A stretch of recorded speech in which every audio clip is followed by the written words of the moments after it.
Ipinag-utos na ni Pangulong Noynoy Aquino ang pagtrabaho sa magiging kapalit ng Small Town Lottery o STL.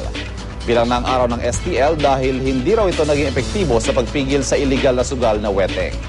Maging ang bagong patakaran sa STL na binuo ng Philippine Charity Sweepstakes Office, hindi nagustuhan at ibinalik ng Pangulo dahil hindi nito natugunan ang mga nakita niyang butas sa operasyon. Git ang PNP, unti-unting nakatulong ang STL sa pagkontra sa weteng. Pero may ilan daw wetting operators na ginagawa lang front ang palaro. Ayon sa Pangulo, isa raw ito sa planong aksyonan noon ni yumaong DILG Secretary Jesse Robredo. Actually, mula nung umpisa, gumagawa ng komprehensibong plano si Secretary Robredo para aksyonan yung problema sa wetting.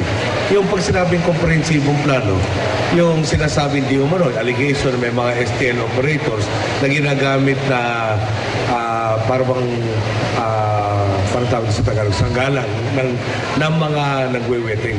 Slowly, pinapatay naman din nila yung illegal na operation ng wetting. Yung iba ginagawang fraud, yung STL. Ibig sabihin pag hindi nahuhuli, wetting, once na nahuli na, nagiging STL.